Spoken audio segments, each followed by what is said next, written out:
Hola, ¿qué tal amigos de Insular Press? Nos encontramos desde las instalaciones del Hospital Amor de Patria, que a partir desde el día de ayer empezó a tener nueva administración. Se trata de la IPS Universidad de Antioquia y queremos abordar a las personas, a los usuarios, qué les ha parecido este nuevo intercambio. Vamos a abordar a las personas a ver qué nos dicen sobre este particular. ¿Se ha sentido el cambio en la atención?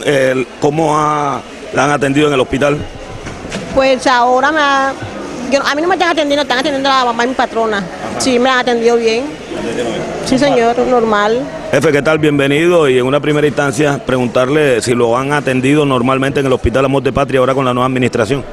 Pues hasta el momento tengo cita ahora a las 11, pues no he tenido ningún inconveniente. ¿Todo bien? Todo bien hasta el momento, señor.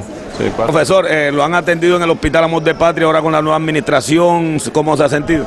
Sí, estoy esperando una atención ahora que estoy en turno para hacerme una infiltración del hombro, que tengo mucho dolor, entonces estoy esperando que el médico me va a ingresar ahora. ¿Es normal? Normal, sí, normal.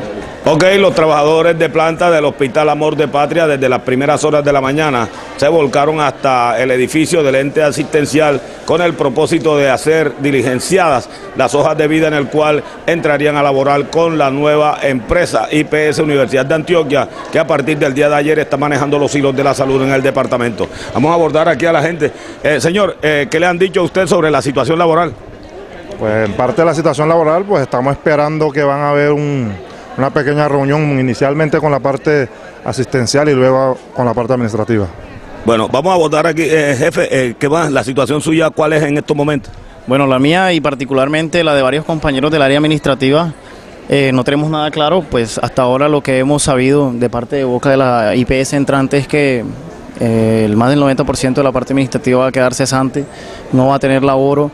Entonces yo quisiera hacer una pregunta viva voz a la comunidad y de pronto a quien corresponda, en este caso, sea la misma IPS que entra o el gobierno departamental, a ver qué tipo de responsabilidad social tiene para con los trabajadores que de una u otra manera veníamos laborando y teníamos el sustento para nuestras familias. ¿Qué va a pasar con estas personas que pues quedaron cesantes? Porque pues nosotros aquí sentimos de que no se hizo una negociación, digamos que muy bien encaminada para cubrir de pronto todos los aspectos, incluso el que le estoy hablando particularmente, el aspecto de la gente que viene administrativamente, porque pues realmente para nosotros es muy triste que venga gente de afuera, de otras regiones, a ocupar los puestos laborales, los pocos puestos laborales que hay en la isla y pues la verdad, por encima de las leyes de la OCRE y todo eso, aun cuando aquí hay gente con personal calificado y con, digamos que, todos los pergaminos que se necesitan para laborar aquí y ocupar cualquier cargo aquí en la isla. Yo quisiera hacer esa pregunta a viva voz de verdad para ver quién nos responde.